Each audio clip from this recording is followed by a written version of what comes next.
anigu waxaa mar walba taageero weyn u ahay daawashada filmaanta cabsida. Qisadanina waxay ugu dhacday markuu soo baxay filmka Paranormal Activities. Waxaan u baxay si aan u soo daawado filmkaas aniga iyo laba saaxiibaday James iyo Andy.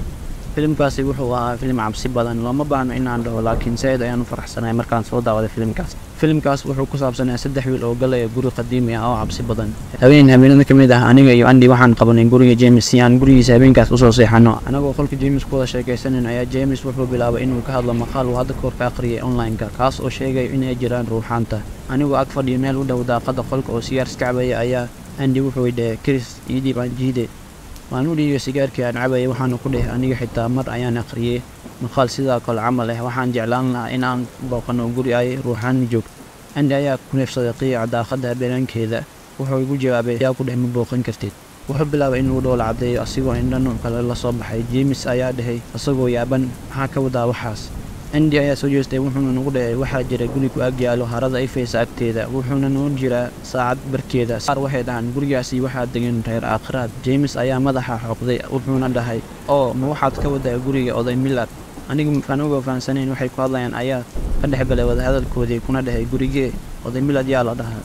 James ayaa si degdeg ah u kacay sariirta, wuxuuna soo bixistay laptopkiisa asigoo online-ka wax ka baarayo. daqiiqad wuxuu dhahay, "waan saxnaay, waxaan aqriyay wax ku saabsan meeshaas gurigaas. wuxuu leeyahay qiso argagax badan. Sanado ka hor nin lagu magacaabo William Millard ayaa ku noolaa meeshaas. waxaan u joogay gabar oo asiga dhale oo qurux leeyahay, laakiin ninkaasi wuxuu ahaa nin sayid u adag. umuusan u ogolaanin gabadhiisa inay guriga banaanka xataa ugu baxdo. maalin maalmaha ka mid ah wuxuu ogaaday xiriirka ka dhexeeya gabadhiisa iyo ninka boostada. Mr. Millard sayid ayuu carooday, waxaana ka lumay kontroolkiisa, wuxuuna gabadhiisa ka tuuray jaranjarada si xoog ah. gabadhiina waxay ku dhacday jaranjaradaas iyadoo dhabarka ka jabtay, umana soconayn sida dadka camal. hadda kadib dadka qaar waxay dhihi jireen waxay ku gurguuran jirtay guriga habeenkii oo dhan sida eega camal. isbuuc kadib dhacdadaas ayaa qof guri agtiis maraya wuxuu wacay booliska isagoo sheegaya in ur qarmuuna ay ka soo baxayso gurigaas. booliska markii ay galeen gurigaas waxay ka heleen oday Millard oo meyd ah oo jaranjarada agteeda yaalo, wuxuuna ka soo dhacay jaranjarada waxaana ka jabtay qoorta. waxaa kaloo gurigii ka heleen gabadhii oo meyd ah oo sariirteeda jiifta.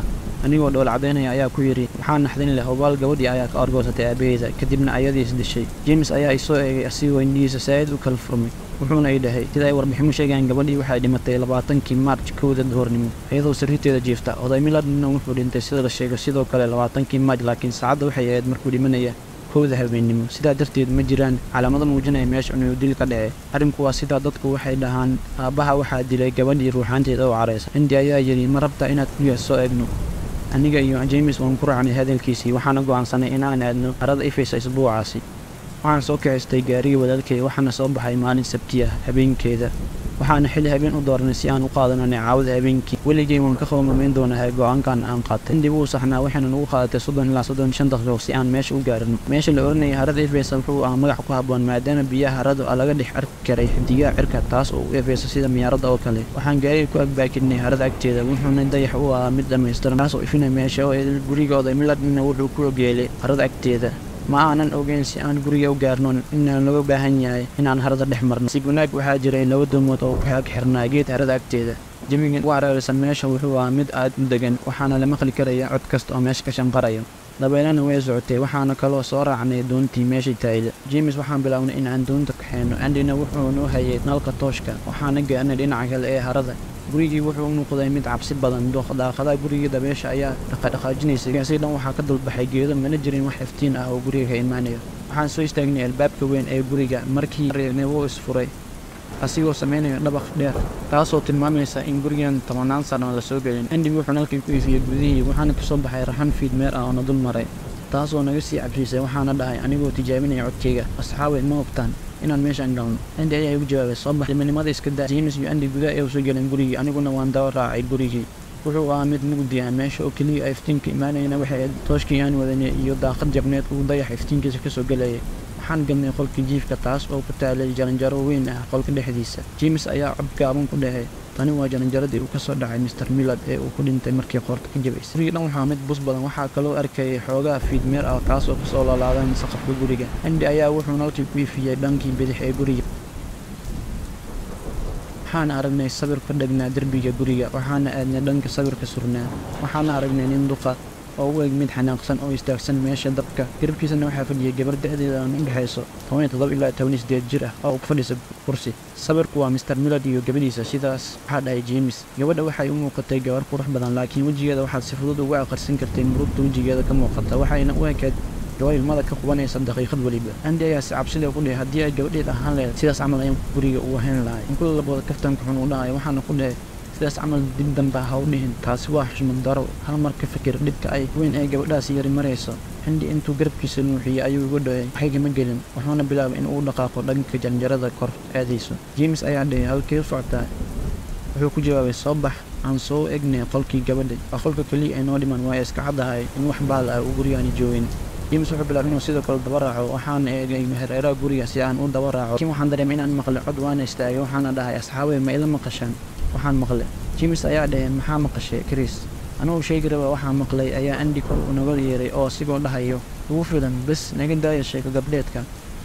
Anigana Said ayaan u carooday, waxaan go'aansaday in aan eeg dambe ku dhihin Andy. Waxaana bilaabay inaan koran janjarada, waxaana maqligay codka janjarada taasoo la ciraysa culayska cagahayga. Markaan kor gaarnay waxaan arkay James iyo Andy oo hor istaagsan albaab xiran, waxaana weydiiyey maxaa qaldan asxaabay. James ayaa ii jawaabay asigoo isku daya inuu furo albaabka.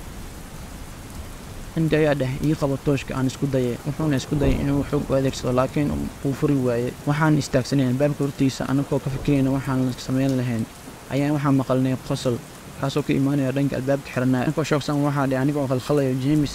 Waxaan maqlay codkan markaan janjarada joogay, ayna meena ka baxsanaa intaan way nagu filan tahay asxaabay. Andy ayaa tooshka ku ifiyey hareeraha qolka codka ka imaanaya, laakiin wax kuma aanan arag. Wuxuuna dhahay laga yaabay codkan inuu ka imaanayo meeshaani. Ma aqaan inaad aaminaysaan, laakiin si lama filaan ah ayuu albaabkii isku furay. Isla waqti xadarkaasina waxaan fiirnay qolka, wuxuuna ahaa mid qadiimi ah oo bus badan, waxaana taalay sariir yar oo bus ah ka dhex bartankiisa.